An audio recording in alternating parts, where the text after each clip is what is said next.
yang sama-sama kita muliakan Kanda Profesor Dr. Tuan Guru Haji Fahrul Razi Dahlan MA, yang kalau pidato depan beliau ini terasa seperti latihan mau ujian terbuka disertasi. Mungkin begini rasanya nanti Kanda Prof, mudah-mudahan secepatnya. Mudah-mudahan beliau senantiasa diberikan kesehatan, keafiatan, panjang umur, fitaatillah. Tokoh agama, tokoh masyarakat yang hadir pada malam hari ini, hadirin hadirat rahimakumullah wa hafizakumullah. Puji syukur kehadirat Allah Subhanahu wa taala. Dengan banyak kita mengucapkan alhamdulillah wa syukurillah. Semoga berkat kita bersyukur pada Allah Subhanahu wa taala, Allah Subhanahu wa taala berkenan menambah nikmatnya kepada kita, baik ditambah di dunia maupun nanti mudah-mudahan ditambah di akhirat, ditambah dengan surganya Allah Subhanahu wa taala, ditambah dengan nikmat tertinggi yaitu bisa berjumpa langsung dengan Allah Subhanahu wa taala. Selanjutnya salawat beserta salam kita haturkan ke baginda Nabi besar Muhammad sallallahu alaihi wasallam dengan kita mengucapkan Allahumma salli ala sayyidina Muhammad wa ala ali sayyidina Muhammad. Semoga berkat salawat itu yang pelungguh nanti di akhirat bisa memperoleh syafaat dari baginda Nabi Muhammad sallallahu alaihi wasallam. Karena segala hal kebaikan yang berhubungan dengan Nabi Muhammad sallallahu alaihi wasallam itu sungguh sesuatu yang akan memberikan andil yang sangat luar biasa kepada keselamatan kita dari dunia sampai akhirat. Jangankan salawat, pada aran doang bikin Nabi Muhammad sallallahu alaihi wasallam sudah memiliki keistimewaan tersendiri.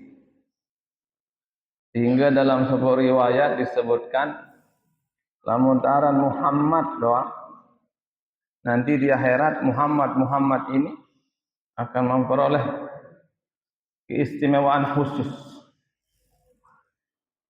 Nanti di akhirat ketika Nabi Muhammad sallallahu alaihi wasallam dipanggil masuk ke surga, ya Muhammad udkhulul jannah bighairi hisab.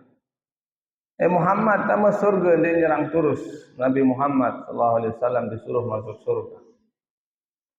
Lagu selapu searan Muhammad paran din tempuh. Dong bugro dokon milu tamu tu surga. Paran din tempuh. Bu malaikat sasri Muhammad salain milu tamu surga padahal sekai tempuh tahun melengu doa din samal bala. Fabi barakati sayyidina Muhammadin sallallahu alaihi wasallam la yamna'un. Berkat kemuliaan dan keagungan Nabi Muhammad sallallahu alaihi wasallam, mereka yang namanya Muhammad itu tidak dilarang masuk surga bersama Nabi Muhammad sallallahu alaihi wasallam.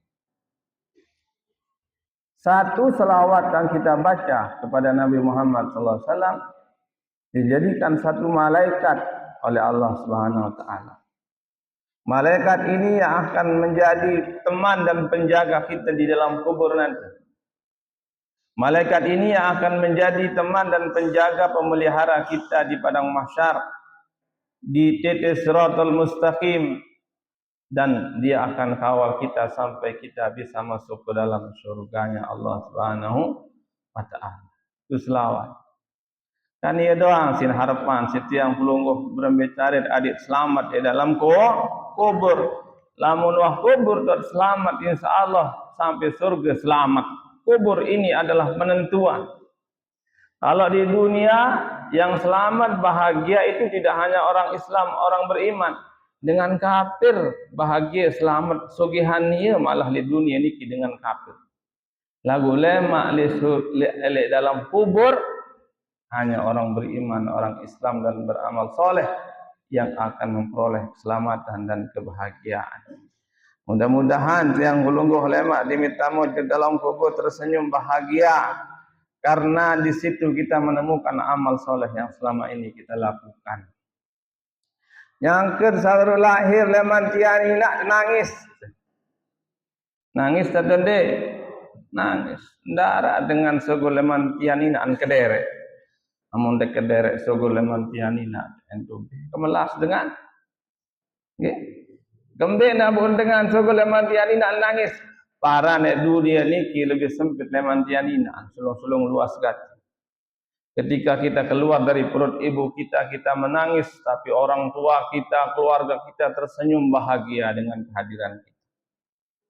Maka kita harus berusaha gimana caranya ketika nanti kita meninggalkan dunia ini masuk ke dalam kubur, kita yang mati bahagia tersenyum walaupun keluarga kita menangis. Sehingga itulah yang dikatakan oleh Imam Ibnu Athaillah Al-Askandari dalam kitab Al-Hikam. Beliau mengatakan, waladatka ummuka baqiyah. Ibumu melahirkanmu dalam keadaan menangis. Wan nasu haulaka yadhakuna surura. Sedangkan manusia sekitarmu, sekelilingmu waktu itu tersenyum bahagia. Fajhad ala nafsika, maka berusahalah antakuna idza baqau fi yaumi mautika dhahikan masrura. Maka berusahalah gimana caranya nanti sebaliknya dari yang tadi, ketika engkau meninggal dunia nanti engkau tersenyum bahagia, sedangkan keluargamu menangis dengan meninggalnya dirimu. Ia kejar nih. Lamun tahu bahagia tamu dalam kubur, insyaallah selamatlah orang. Maka itulah salah satu tujuan tiang Fulungguh merayakan, memperingati Isra Mi'rajnya Nabi Muhammad sallallahu alaihi wasallam, supaya kita bisa mengambil pelajaran ibrah dari perjalanan hidup Nabi Muhammad sallallahu alaihi wasallam, supaya kita bisa menjadikannya sebagai modal untuk mengarungi kehidupan dari dunia sampai akhirat. Mudah-mudahan dengan itu kita bisa memperoleh kebahagiaan dunia sampai akhirat. Itu harapannya. Karena setiap jengkal dari kehidupan Nabi Muhammad SAW itu adalah pelajaran. Ada ibrah bagi orang yang ingin bahagia dari dunia sampai akhirat. Laqad kana lakum fi Rasulillah uswatun hasanah liman kana yarjullaha wal yawmil akhir. Sungguhnya pada diri Rasul itu ada suri tauladan contoh yang baik bagi orang yang mengharapkan ridha Allah Subhanahu wa taala dan mengharapkan kebahagiaan dunia sampai akhirat. Coba lamun serius perjalanan Isra Mi'raj Nabi. Indik waktu Isra Mi'raj. Sebelum Isra Mi'raj banyak pelajaran-pelajaran. Tak bau terbaik si tiang Fulungguh. Ambil contoh, sendiri eman Isra Mi'raj Nabi meninggal dunia pamannya tercinta, yaitu Abu Talib. Ia doang bela nomor sakit Nabi tuan saran Abu Talib. Tapi sayang paman beliau Abu Talib ini, menurut pendapat yang lebih kuat, beliau sampai akhir hayatnya tidak sempat masuk Islam. Rayu si Nabi Muhammad sallallahu alaihi wasallam ada yang tahu tama Islam, tua tama Islam. Baca syahadat, ada nara unik belem lema di akhirat di hadapan Allah Subhanahu wa taala. Tapi menurut riwayat yang kuat, Abu Talib tidak masuk Islam. Jadi sekeliling Nabi Muhammad SAW, keluarga beliau sendiri ada yang tidak beriman. Aku melihat Nabi ada yang tamu tuan, untuk agama Islam baca 2 kalimat syahadat. Sampai ditegur oleh Allah Subhanahu wa taala, innaka lan tahdi man ahbabta walakinnallaha yahdi man yasha. Wahai Muhammad, engkau tidak bisa memasukkan iman Islam kepada hati manusia yang engkau kehendaki. Akulah yang punya hak untuk memasukkan iman Islam kepada hati manusia. Tidak ya Muhammad wa ma alaina illa al-balagul mubin. Tugasmu hanya menyampaikan, Allah yang memasukkan iman Islam ke hati manusia. Maka bersyukur tiang Fulungguh. Jarak Fulungguh jauh dari Nabi Muhammad sallallahu alaihi wasallam. Zaman Fulungguh jauh dari Nabi Muhammad sallallahu alaihi wasallam, tapi Allah berkehendak memasukkan iman Islam kepada hati kita semua.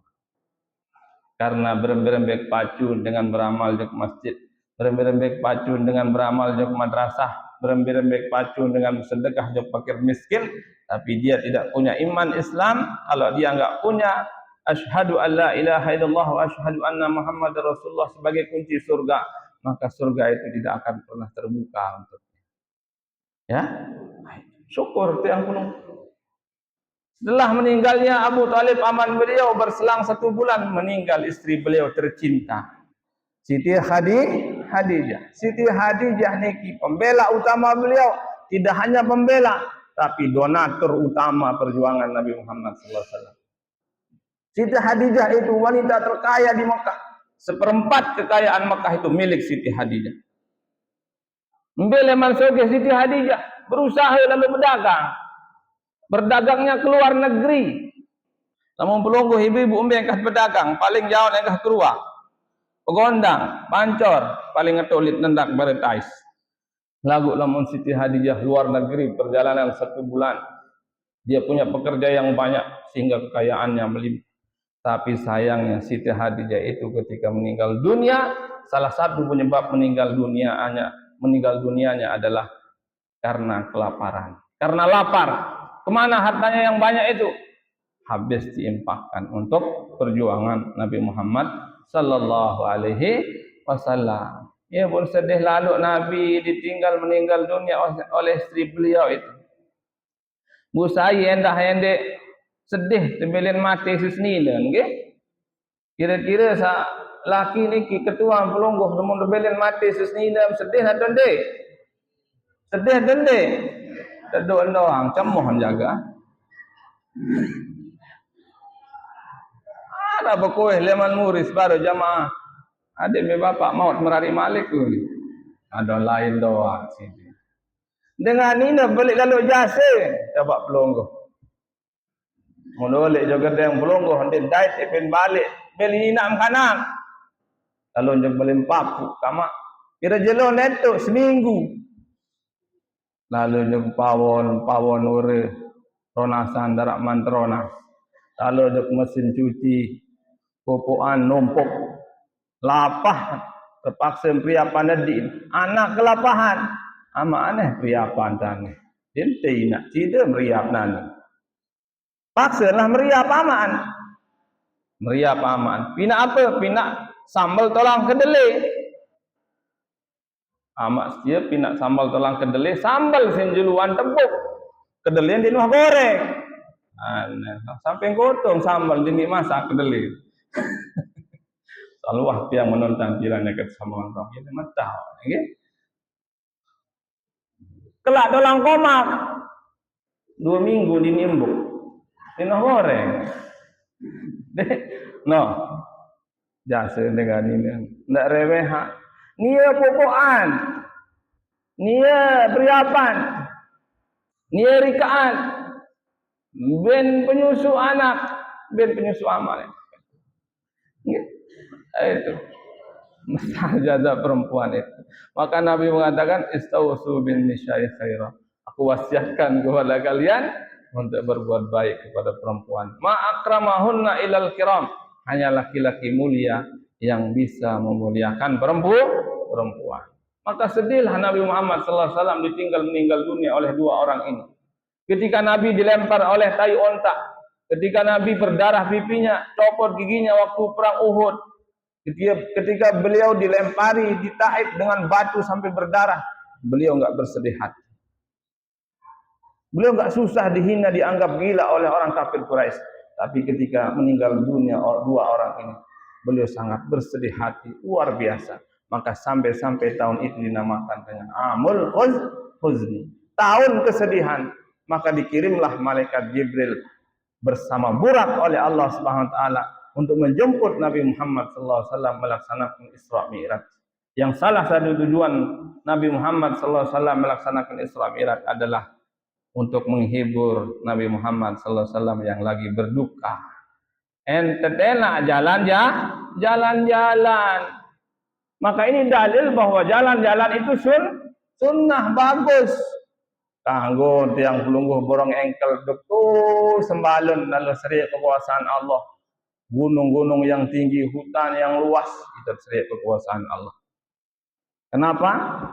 Karena dengan berjalan melihat kekuasaan Allah, merenungkan kekuasaan Allah, itu bisa menambah keyakinan dan menambah keimanan dan menambah rasa cinta dan syukur kepada Allah Subhanahu taala. Kita boleh jalan-jalan di pantai Kute, bawa keluarga melihat kekuasaan Allah di pantai. Serius dan kekuasaan Allah. Lagu ndak salah serius ke pantai Kute. Ini turisin pedasan sebelum mas. Ini lagu lamun serius orang dengan ini turis belum mas. Pandangan pertama itu pahala. Biaran pandangan pertama imit serius ruwen dengan buka aurat langsung ngengos sama mamamu nggih astagfirullahalazim. Namun pandangan pertama langsung ngengos pahala itu. Aku dengan mama beli cobun mirin baitulak malik. Memang selahangan mun deman tulak malik. Lamun pandangan kedua ketiga selanjutnya itu jado dosa. Arab berketuan anjen sekali bapak lagu 2 jam. Nah, saya beli dosa sama tada. Okay? Itu. Dalam Al-Quran ada ayat yang menyuruh kita jalan-jalan dan makan-makan. Boleh. Dalam Al-Quran apa dikatakan? Wa huwallazi ja'ala lakumul arda zalulan famshu fi manakibiha wa kulu min rizqihi wa ilaihin nusyur. Wa huwallazi ja'ala lakumul arda zalulan. Allah lah yang menjadikan bumi ini tunduk kepadamu. Allah yang menjadikan kuda, gajah yang besar-besar itu tunduk kepada manusia. Allah yang menjadikan bumi-bumi ini mudah ditanami. Wan tajuk doang makun pelungguh kumbelin tedem. Lemak pinal terus. Wan tajuk doang pelungguh benet belin tedem bare-bare buah. Itulah mudahnya Allah menjadikan tanah itu tunduk kepada tiang pelungguh. Ya. Famshu fi manakibiha dan jalan-jalan di muka bumi. Wa kulu min rizqi dan makanlah dari rezeki-rezekinya. Silahkan jalan-jalan di muka bumi, silahkan makan rezeki yang dikaruniakan oleh Allah di muka bumi. Tapi ingat di akhir ayat Allah SWT mengingatkan wa ilaihin nusyur. Ingat suatu saat kamu akan kembali kepada Allah SWT. Kamu akan mati dan mempertanggungjawabkan semua yang dulu pernah engkau makan dan semua yang dulu pernah engkau kerjakan. Itu dalam Al-Quran. Maka mudah-mudahan yang pelungguh malam ini bisa menjadikan Isra Mi'raj menjadi bekal utama kita untuk menghadap Allah nanti. Karena umur umat Nabi Muhammad SAW ini pendek-pendek. Amaru ummati baina sittin wa sab'in, umur umatku 60-70, wa qalilun man jawaza dzalika. Sedikit umatku yang lewat dari itu. Aqyasun nas aktsaruhum lil maut dzikra wa aktsaruhum isti'dadan. Manusia yang paling cerdas menurut Nabi Muhammad SAW adalah manusia yang banyak mencari bekal waktu hidup di dunia untuk keselamatannya nanti di akhirat. Wa aktsaruhum isti'dadan wa aktsaruhum lil maut dzikra, dan banyak mengingat kematian. Mungkin sekedar ini yang dapat saya sampaikan. Mudah-mudahan ada manfaatnya. Mungkin kita dengar langsung pengajian dari Profesor Kanda Prof. Mari kita simak sama-sama. Kita dengar pengajian dari profesor itu enggak sembarangan, nggih. Kalau di UIN itu langka itu profesor itu nggih, makin langsung di depan pelungguh tanpa pelungguh S3 langsung makin profesor doktor tuang guru lagi di depan kita. Tiang tuwin mahal sit maya habut mau tajah si profesor. Apa Prof? Nggih, makin pelungguh di depan pelungguh sudah ada Kanda Prof. Nggih. Wallahu a'lam bishawab, wallahul muwaffiq wal hadi ila sabilir rasyad. Assalamualaikum warahmatullahi wabarakatuh.